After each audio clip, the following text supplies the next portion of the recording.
مرد کے لیے جائز نہیں کہ وہ عورت کی زبان سے میلاد بھی سنے، نعت بھی سنے، مرد کے لیے جائز نہیں.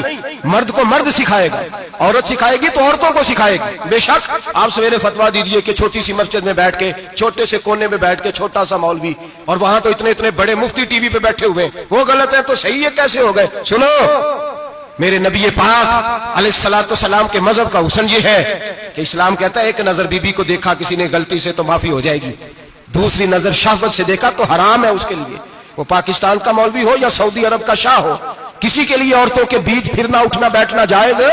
میرے نبی پاک صلی اللہ تعالی علیہ وسلم نے فرمایا ہے میں عورتوں سے مصافحہ کرنے نہیں آیا. اور میرے نبی پاک صلی اللہ علیہ وسلم نے فرمایا ہے، حضور فرماتے ہیں لیکن نا کتا بالکل ناپاک نہیں ہوتا، کتے کا تھوک ناپاک ہوتا ہے، یا کتا گیلا ہو جائے تو ناپاک ہوتا ہے، لیکن خنزیر سارا ناپاک ہوتا ہے، کل ناپاک ہے خنزیر. نبی پاک نے فرمایا خنزیر بھی ہو اور گند میں لتھڑا ہوا بھی ہو، پیشاب میں لتھڑا ہوا ہو، گوبر میں لتھڑا ہوا ہو، پخانے اور فضلے میں لتھڑا ہوا خنزیر ہو، اس کا جسم تیرے ساتھ ٹکرا جائے تو اتنا برا نہیں جتنا غیر محرم عورت کا وجود تیرے ساتھ ٹکرا جائے تو برا ہے.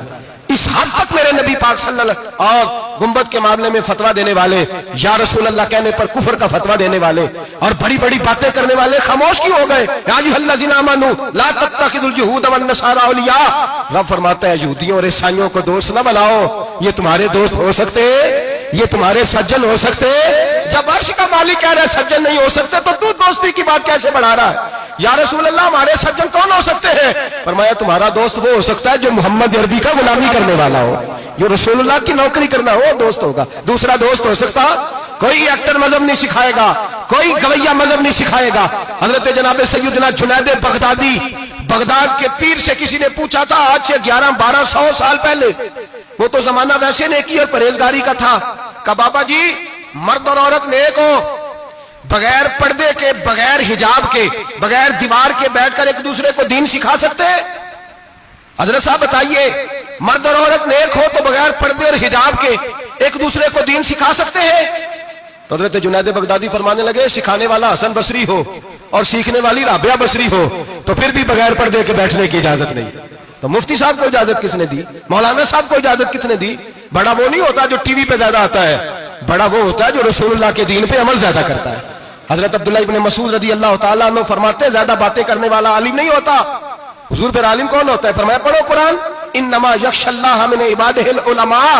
فرمایا بڑا عالم وہ ہوتا ہے جو اللہ سے زیادہ ڈرتا ہے، اس لیے کہ رب فرماتا ہے میرے بندوں میں سے جو عالم وہ ہیں جو اللہ سے زیادہ ڈرتے ہیں، خوف رکھتے ہیں. تو میرے بھائی رمضان المبارک میں بچنا ہے، پرہیز کا وقت ہے، تو کوئی شخص بھی کوئی شو نہ دیکھے، میری منت ہے آپ حضرات، کوئی شو نہ دیکھے.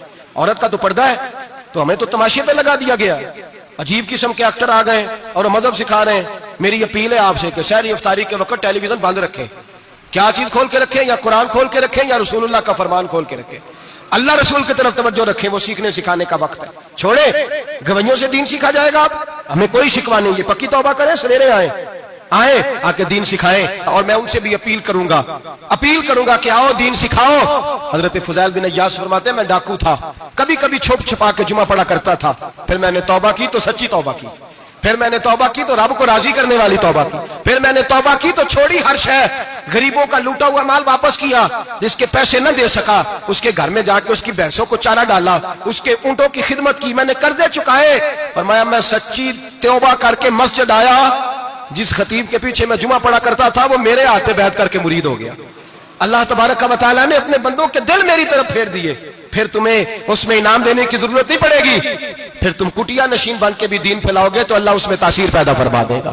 تو روزے کا معنی رکنا ہے. روزے کا معنی بولیے، روزے کا معنی رکنا. کس سے؟ جھوٹ سے، غیبت سے، بدی سے، بد نگاہی، کھانے پینے. روزہ کس پہ فرض ہے؟ امیروں پہ کہ غریبوں پہ؟ جی کہنے میں تو کام ہی، میرا تو کام ہی محنت مزدوری والا، میں کیسے روزہ رکھوں؟ میں تو دیہڑی لگاتا ہوں تو روزہ کیسے رکھوں؟ میں نے نہیں کسی حدیث میں پڑھا کہ روزہ وہ رکھے جو دفتر میں بیٹھتا ہے. صحابہ کے زمانے میں تو دفتر ہوتے ہی نہیں تھے، کسی جگہ نہیں لکھا ہوا روزہ وہ رکھے گا جو اے سی میں بیٹھتا ہے، تب تو اے سی تھے ہی نہیں. حضرت ابوبکر صدیق رضی اللہ تعالیٰ عنہ سے لے کر جناب بلال تک سارے اپنے ہاتھ سے کام کرتے، سارے اپنے ہاتھ سے کام کرتے سارے. حضرت عمر فاروق رضی اللہ تعالیٰ عنہ خلیفہ وقت ہونے کے باوجود مال غنیمت کے اونٹ چرنے جاتے تھے تو چراگاہ میں چھوڑنے میں جاتے تھے، لینے بھی آتے تھے واپس.